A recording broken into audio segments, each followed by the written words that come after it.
నిఘా TV news కు స్వాగతం. ముందుగా హెడ్లైన్స్. పహల్గాం ఉగ్రదాడి, ఆ వ్యక్తికి work board bumper offer. Amaravati రాజధాని పనులు పునఃప్రారంభం, నరేంద్ర మోదీ శంకుస్థాపన. ఏపీ చరిత్రలో లిఖించదగ్గ రోజు, చంద్రబాబు. కులగణనలో కేంద్రానికి తెలంగాణనే రోల్ మోడల్, కాంగ్రెస్ నేతలు.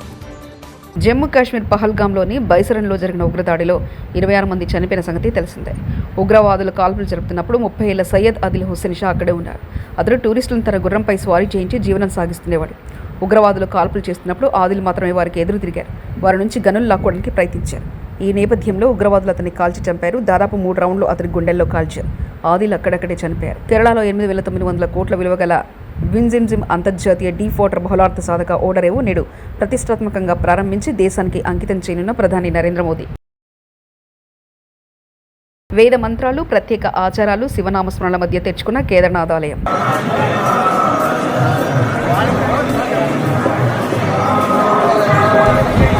రాజధాని అమరావతి పునర్నిర్మాణ పనులకు ప్రధాని నరేంద్ర మోదీ శంకుస్థాపన చేశారు.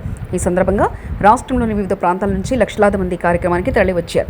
ఈ పునర్నిర్మాణ పనుల్లో భాగంగా 1,000 కోట్ల రూపాయల రాజధాని పనులు చేపట్టారు. ఈ కార్యక్రమానికి దాదాపు 5 లక్షల మంది ప్రజలు విచ్చేశారు. ఈ కార్యక్రమానికి వచ్చిన వారికి ఎక్కడ ఎవరికి ఎటువంటి ఇబ్బంది కలగకుండా అన్ని ఏర్పాట్లు చేశారు. అందుకోసం ఉన్నతాధికారులతో పాటు మంత్రులు సైతం ఈ కార్యక్రమాన్ని దగ్గరుండి పర్యవేక్షిస్తున్నారు. వందే మాతరం. ఇప్పుడు మన అమరావతి రైతులు జై హో అమరావతి, జై హో అమరావతి, జై హో అమరావతి. అద్భుతం, పరమాద్భుతం. మన ప్రధానమంత్రి వర్యులు specially being felicitated by our honorable chief minister and intricately designed Amaravati themed prime minister portrait memento ప్రత్యేకించి కళంకారి రీతిలో దీన్ని రూపొందించి ప్రధాని గారి పోర్ట్రేట్ని మొమెంటో రూపంలో అందిస్తున్నారు ముఖ్యమంత్రి వర్యులు. Huge round of applause. ముఖ్య అతిథి. గత 5 ఏళ్లు అమరావతి రైతులు ఎన్నో ఇబ్బందులు పడ్డారు. అమరావతి రైతులు లాఠీ దెబ్బలు కూడా తిన్నారు. అమరావతి రైతులు మర్చిపోలేని పోరాటం చేశారు. అమరావతి రాజధానిగా ఉంటుందని ఆనాడు మాట ఇచ్చారు. ఇచ్చిన మాటకు కట్టుబడి మళ్లీ ప్రధాని మోదీతో రాజధాని అమరావతి పనులు పునఃప్రారంభం. గత ప్రభుత్వం అమరావతి భవిష్యత్తును తుడిచిపెట్టేసింది. ధర్మయుద్ధంలో అమరావతి రైతులు విజయం సాధించారు. అమరావతి రైతుల త్యాగాలు మర్చిపోలేనివి. ఉద్యమంలో అమరావతి మహిళా రైతుల పాత్ర కీలకం. అమరావతి రైతులకు కూటమి ప్రభుత్వం అండగా ఉంది. రాజధాని రైతుల త్యాగాన్ని గత ప్రభుత్వం విస్మరించింది. అమరావతి ప్రపంచ స్థాయి రాజధానిగా ఆవిర్భవిస్తుంది. రాజధాని రైతులు భూములు మాత్రమే ఇవ్వలేదు, రాష్ట్రానికి ఇక భవిష్యత్ ఇచ్చారు. రాళ్ళు రప్పల్లో మహానగరాన్ని చూసిన వ్యక్తి Chandrababu. Development, empowerment, a new India is emerging. In this last 10 years, people have been empowered and 15 crore people have been brought out of poverty. That is his greatness. One side development, one side eradication of poverty. That is the philosophy, ideology of our Prime Minister. Recently, always what all you talk is keeping nation first, not individual interest, anybody personal interest, only national interest.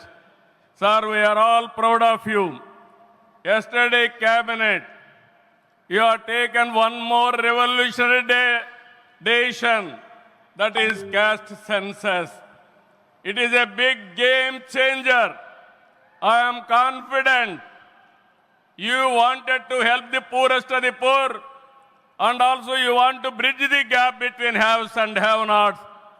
It is all possible only with you, with your public policies. I am very happy by announcing this. India is safe. India will become developed nation under his leadership. ఈ సందర్భంగా ఇక్కడికి వచ్చినప్పుడు ధర్మయుద్ధంలో గెలిచిన అమరావతి రైతులు అమరావతి రైతులు గత 5 ఏళ్లుగా పోరాడు. డిప్యూటీ సీఎం పవన్ కళ్యాణ్ అమరావతి శాశ్వత రాజధానిగా ఉంటుందని మేము మాటిచ్చారు. అమరావతి కోసం రైతులు 34,000 ఎకరాల భూములు ఇచ్చారు. గత 5 ఏళ్లుగా రాజధాని ప్రాంత రైతులు నలిగిపోయారు. రాజధాని రైతుల పోరాటం మరవలేనిది. అమరావతి రైతులు ధర్మయుద్ధంలో గెలిచారు. గత ప్రభుత్వం అమరావతి భవిష్యత్తును తుడిచిపెట్టేసింది. అమరావతి రైతులు పోలీసుల లాఠీ దెబ్బలు తిన్నారు. దెబ్బలు తిని కేసులు పెట్టించుకొని ఇంట్లో పెద్దవాళ్ళని కానీ చాలామందిని 2000 పైచులకు రైతులు ప్రాణాలు కోల్పోయి మీరు నలిగి బాధపడి మీ కన్నీళ్ళు తుడిచే వాళ్ళు ఉన్నారా ఆ రోజునని చాలాసార్లు మహిళా రైతులు నన్ను అడిగారు. ఇది గౌరవ ప్రధానమంత్రి శ్రీ నరేంద్ర మోదీ గారికి తెలుస్తుందా అని ఒకసారికి 5 సంవత్సరాల క్రితం మీరు అడిగారు. నేను ఆ రోజు ఆయనకి తెలియకుండా ఏది ఉండదు, అమరావతి శాశ్వత రాజధానిగా ఉంటుందని ఆ రోజు మేమందరం కలిపి మాట ఇచ్చాం. ఆ ఇచ్చిన మాట ప్రకారం ఈ రోజున గౌరవ ప్రధానమంత్రి గారి చేతుల మీదుగా మళ్ళీ ఇంకొకసారి పునఃప్రారంభం జరగబోతుంది. ఇది ఆది శంకరాచార్య 1237వ జయంతి సందర్భంగా తిరిగి అమరావతి పునఃప్రారంభం కావటం చాలా ఆనందాన్ని కలగజేస్తుంది. మనందరం 5 కోట్ల మంది ప్రజలకి సంబంధించి ఇది ఒక హబ్, ఇది సెంటర్, సెంటర్ ఇది. అంటే మనందరికీ సంబంధించిన ఇల్లు ఇది. మనందరం ఎవరిని అడుగుతున్నామంటే ఒక ప్రధానమంత్రి గారు పూర్వం సన్యాసాశ్రమంలో ఉన్నప్పుడు ఆయనకి అనికేత్ అనే పేరు పెట్టారు. అనికేత్ అంటే అర్థం పరమశివుడు, ఇల్లు లేనివాడని. అలాంటి ఇల్లు లేనివాడు, కుటుంబం లేనివాడు 5 కోట్ల మంది కుటుంబాలకు, 5 కోట్ల మంది ప్రజల కోసం, ఎన్ని కోట్ల కుటుంబాల కోసం మనందరికీ రాజధానిలో ఒక నగరం నిర్మించడానికి, ఇల్లు నిర్మించుకోవడానికి ఇల్లు లేకుండా 140 కోట్ల మంది ప్రజల బాధ్యత తీసుకొని కశ్మీర్ నుంచి కన్యాకుమారి వరకు, అక్కడ కామాఖ్య నుంచి ద్వారకా వరకు ప్రపంచమే, మన దేశమే తన కుటుంబంగా చేసుకుంటూ ఈ భారతదేశమే తన ఇల్లుగా చేసుకొని తిరిగి పునఃప్రారంభానికి విచ్చేసిన గౌరవ ప్రధానమంత్రి శ్రీ నరేంద్ర మోదీ గారికి మనస్ఫూర్తిగా మన అందరి తరపున, ఆంధ్రప్రదేశ్ ప్రజలందరి తరపున, అమరావతి రైతాంగం తరపున, ఆడపడుచుల తరపున వారికి చేతులెత్తి హృదయపూర్వక నమస్కారాలు తెలియజేస్తున్నాను. దివిసీమ తుఫాన్ వచ్చి ప్రధాని నరేంద్ర మోదీ కొట్టే దెబ్బకు పాకిస్తాన్ తోకముడడం ఖాయమని మంత్రి నారా లోకేష్ అన్నారు. నవీ ఆంధ్రప్రదేశ్ రాజధాని అమరావతి పునఃప్రారంభ కార్యంలో అని మాట్లాడుతూ ఉగ్రవాద దాడిలో చనిపోయిన కుటుంబాలకు నివాళులర్పించారు. ఉగ్రదాడి మృతుల కుటుంబాలకు దేశం మొత్తం అండగా ఉందన్నారు. పాకిస్తాన్కు సమాధానం చెప్పగలిగే మిస్సైల్ ప్రధాని మోదీ అని కొనియాడారు. మోదీ కొట్టే దెబ్బకు పాకిస్తాన్ తోకముడడం ఖాయమని చెప్పారు. 100 పాకిస్తాన్లు వచ్చినా భారత్ను ఏం చేయలేవని లోకేష్ అన్నారు. ప్రాణాలు సైతం లెక్క చేయకుండా అమరావతి కోసం పోరాడిన రైతులకు, ప్రజలకు నా హృదయపూర్వక నమస్కారాలు. ముందుగా పహల్గామ్ ఉగ్రవాద దాడిలో చనిపోయిన వారికి నేను నివాళులర్పిస్తున్నా. ఉగ్రవాదుల దాడిలో చనిపోయిన వారి కుటుంబానికి దేశం మొత్తం అండగా నిలబడుతుంది. పాకిస్తాన్ గీత దాటింది, అమాయకుల్ని చంపింది, చాలా పెద్ద తప్పు చేసింది. ఒక్క పాకిస్తాన్ కాదు, 100 పాకిస్తాన్లు వచ్చినా భారతదేశం నేలపై మొలిచిన గడ్డి కూడా పీకలేరు.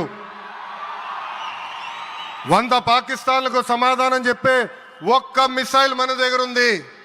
ఆ మిసైల్ ఏంటో తెలుసా? నమో గౌరవ ప్రధానమంత్రి నరేంద్ర మోడీ గారు. సింహం ముందల ఆటలు ఆడకూడదు, ఆడితే ఏమవుతుంది? మన సింహం నమో కొట్టే దెబ్బకి వరల్డ్ మ్యాప్లోనే పాకిస్తాన్ అని మిస్సింగ్ రావటం ఖాయం. ఈరోజు పాకిస్తాన్ ఆర్మీలో పనిచేసేవారు కొంతమంది రాజీనామా చేశారు, కొంతమంది సెలవులు పెట్టిపోయారు. దట్ ఈస్ మన నమో కొట్టే దెబ్బకి పాకిస్తాన్ దిమ్మ తిరుగుతాం ఖాయం. ఈరోజు నేను గర్వంగా చెప్పగలుగుతున్నా, ఎంటైర్ నేషన్ స్టాండ్స్ విత్ మన నమో. కేంద్రం ఈరోజు కులగణన చేయాలన్న నిర్ణయం తీసుకుంది. ఇది ఒక నిర్ణయం కాదు, ఇది ఒక సంచలనం. Wear others hesitated for decades, Namo acted, rewriting history with courage. True to his commitment to empower the marginalized and deprived, Namo's bold stroke will deliver social justice in its truest form. నమో గారికి ఆంధ్రప్రదేశ్ అన్న, అమరావతి అన్న ఎంతో ప్రేమ. ఇప్పుడు ఆయన ఢిల్లీలో ఎంత బిజీగా ఉన్నారో మనందరూ తెలుసు. ఆయన ఈ కార్యక్రమానికి వచ్చారు. 2024 ఎన్నికల్లో ప్రజలు ఎన్డీఏ ప్రభుత్వానికి 94 సీట్లు గెలిపించారు. అందుకే మన ప్రధాని నమో గారు ఆంధ్రప్రదేశ్ కోరిన అన్ని కోరికలు తీరుస్తున్నారు. కాంగ్రెస్ అగ్రనేత రాహుల్ గాంధీ కృషి వల్లే దేశవ్యాప్తంగా కులగణన చేయడానికి కేంద్రం ముందుకొచ్చిందని మంత్రం పొన్ని ప్రభాకర్ అన్నారు. హైదరాబాద్లోని రాజ్భవన్లో కాంగ్రెస్ పార్టీ తరఫున బీసీ నేతలందరూ గవర్నర్ను కలిశారు. బీసీ బిల్లును రాష్ట్రపతి పరిశీలనకు పంపినందుకు కృతజ్ఞతలు తెలిపారు. కేంద్రం చేపట్టే కులగణనకు తెలంగాణనే రోల్ మోడల్గా నిలుస్తుందని మంత్రి పొన్నం పీసీసీ చీఫ్ మహేష్ కుమార్ గౌడ్ పేర్కొన్నారు. ఈ చట్టాన్ని తీసుకొచ్చి రేవంత్ రెడ్డి గారి నాయకత్వంలో ఉన్న ప్రభుత్వం దేశానికే రోల్ మోడల్గా 42% స్థానిక సంస్థల్లో విద్యా ఉపాధి అవకాశాలు రిజర్వేషన్ కల్పించే విధంగా చట్టం చేసి, చట్టం కంటే ముందు ఎంపెరికల్ డాటా ప్రామాణికమైనటువంటి సమాచారాన్ని సేకరించి సబ్ కమిటీ వేసుకొని క్యాబినెట్ అప్రూవ్ చేసుకొని శాసనసభ ఆమోదించుకొని చట్టాన్ని ప్రభుత్వానికి అనుమతి కొరకు కేంద్రానికి పంపేటువంటి సందర్భంలో రాష్ట్రపతికి గవర్నర్ గారు న్యాయపరమైనటువంటి అంశాలన్నింటినీ పరిశీలించి దాన్ని రాష్ట్రపతి గారికి పంపడం జరిగింది. అందుకు తెలంగాణ కాంగ్రెస్ ప్రజాప్రతినిధులం బీసీ నాయకులం అందరం కూడా కలిసి ఈరోజు ధన్యవాదాలు చెప్పడం జరిగింది.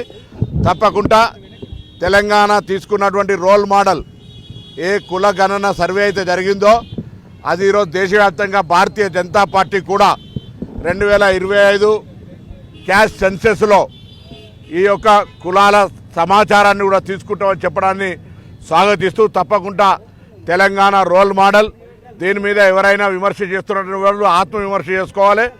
వీళ్ళు గతంలో వ్యతిరేకించిన వాళ్ళు ఇలా మా తెలంగాణ ప్రభుత్వ ఆలోచనను కేంద్రం మార్గదర్శకత్వంగా ఆదర్శంగా తీసుకుంటే జీర్ణించుకోలేక విమర్శిస్తున్నారు. వాళ్ళు అటువంటి వాళ్ళను పట్టించుకునే అవసరం లేదు. ఇలా తెలంగాణ కానీ దేశవ్యాప్తంగా ఉన్న బలహీన వర్గాల సంక్షేమానికి సంబంధించిన ఏ నిర్ణయం జరిగిందో ఆ నిర్ణయాన్ని అందరం కూడా బలహీన వర్గాల నాయకులను స్వాగతిస్తూ ఉన్నాం. గవర్నర్ గారికి మరొకసారి ధన్యవాదాలు తెలియజేస్తా ఉన్నాం. అందరికీ నమస్కారం.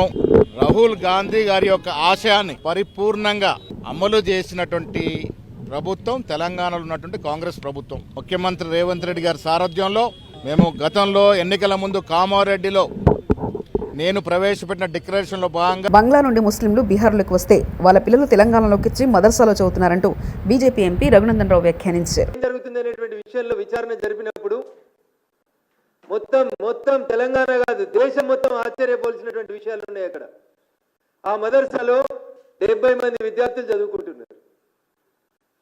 జిన్నారం దగ్గర ఘర్షణ కారణమైనటువంటి మదర్సాలో 70 మంది విద్యార్థులు చదువుకుంటున్నారు. ఎక్కడోళ్ళు? జిన్నారం వాళ్ళు, బొల్లారం వాళ్ళు, పటాన్చేరు వాళ్ళు, రామచంద్రపురం వాళ్ళు, సిద్దిపేట వాళ్ళు, ఇంకెవరో పక్కోళ్ళేమో అనుకున్నా నేను. మొత్తం విచారణ చేసి చూస్తే తేలింది ఏంటంటే ఆ 70 మందిలో 65 మంది 70లో 65 మంది పిల్లలు మీది ఏ ఊరు అని అడిగినప్పుడు వాళ్ళ నుంచి వచ్చిన సమాధానం కిషన్ గంజ్ బీహార్ అని చెప్తున్నారు వాళ్ళు. పట్టణంలో గత 130 ఏళ్లుగా ప్రసిద్ధి పొందిన శ్రీ కన్యకా పరమేశ్వరి ఆలయంలో ఈ నెల 6, 7 తేదీలలో శ్రీ కన్యకా పరమేశ్వరి అమ్మవారి జయంతి వేడుకలు నిర్వహిస్తున్నట్లు దేవస్థానం అధ్యక్షుడు నారాయణ శ్రీనివాస్ విలేకరుల సమావేశంలో తెలిపారు. ఈ ఉత్సవాలకు కర్నూలు చెందిన రాజ్యసభ మాజీ సభ్యుడు, మాజీ మంత్రి కర్నూలుకు చెందిన టీజే వెంకటేష్, రాష్ట్ర ఎంఎస్ఎంఈ సర్ఫ్ మంత్రి కొండపల్లి శ్రీనివాస్, ఎమ్మెల్యే పూసపాటి అతిథి విజయలక్ష్మి గజపతిరాజు విచ్చేస్తారని తెలిపారు. ఉత్సవాల సందర్భంగా నిర్వహించే కార్యక్రమాలు తెలిపారు. ఈ మేరకు సభ్యులతో కలిసి కరపత్రాలు ఆవిష్కరించారు. నిర్వహించడానికి తలపెట్టాము. ఈ మన దేవస్థానం నుంచి కూడా ఈ పూజా కార్యక్రమాలు, ఉత్సవాలే కాకుండా అనేక సేవా కార్యక్రమాలు కూడా రోజు నిత్యాన్న ప్రసాదం కానీ, అలాగే ఫ్రీ హాస్టల్ స్టూడెంట్స్ కానీ, కళ్యాణ మండపం కానీ అనేక సేవా కార్యక్రమాలు దేవస్థానం నుంచి జరుగుతుంటాయి. అదే ఇప్పుడు ఈ ఉత్సవాల రూపంలో ఇక్కడ అమ్మవారికి ఇటు అటు ఉపాలయాల్లో కృష్ణుడి ఆలయం ధనుర్మాసంలో చాలా అద్భుతంగా ఉత్సవాలు జరుగుతాయి. అలాగే శివాలయం ఉంది. ఆ శివాలయం కూడా కార్తీక మాసంలో శివరాత్రిలో అద్భుతంగా ఉత్సవాలు జరుగుతుంటాయి. మన కన్యకా పరమేశ్వరి అమ్మవారికి శ్రావణ మాసం ఉత్సవాలు, అలాగే దసరా నవరాత్రులు, మళ్ళీ అమ్మవారి జయంతి ఉత్సవాలు, మళ్ళీ ఆత్మార్పణ దినం, ఇవన్నీ కూడా అద్భుతంగా జరుగుతాయి. ప్రతి సంవత్సరం కూడా అలాగే ముందు గొప్ప గొప్ప కార్యక్రమాలు అమ్మవారికి బంగారు చీర చేయించడం జరిగింది. 3.5 కేజీలతో బంగారం చీర చేయించడం, ఊర్లో భక్తులందరూ కలిసి, ధర్మకర్తలందరూ కలిసి అది చేయించడం జరిగింది 2008లో. అలాగే 2016లో కూడా వజ్ర కిరీటం చేయించడం జరిగింది అమ్మవారికి భక్తులందరూ సహకారంతో, ధర్మకర్తతో. ఈ దేవస్థానం గౌరవాధ్యక్షుడు కొలగట్ల వీరభద్రస్వామి గారి ఆధ్వర్యంలో కూడా ఇవన్నీ జరుగుతుంటాయి. వారి సూచన మేరగా కూడా అన్ని జరుగుతుంటాయి. అదేవిధంగా ఈ జయంతోత్సవాలకు కూడా ప్రత్యేకంగా ఈ 6, 7 తేదీల్లో, మే 6, 7 తేదీల్లో 6వ తేదీ సాయంత్రం కలశ పూజ, 108 కలశాలతో పూజ చేయడం జరుగుతుంది. పహల్గాం ఉగ్రదాడి, ఆ వ్యక్తికి work board bumper offer. Amaravati రాజధాని పనులు పునఃప్రారంభం, నరేంద్ర మోదీ శంకుస్థాపన. ఏపీ చరిత్రలో లిఖించదగ్గ రోజు చంద్రబాబు. కులగణంలో కేంద్రానికి తెలంగాణనే రోల్ మోడల్, కాంగ్రెస్ నేతలు. ఇవి బులెటిన్ విశేషాలు. చూస్తూనే ఉండండి నిఘా టీవీ న్యూస్.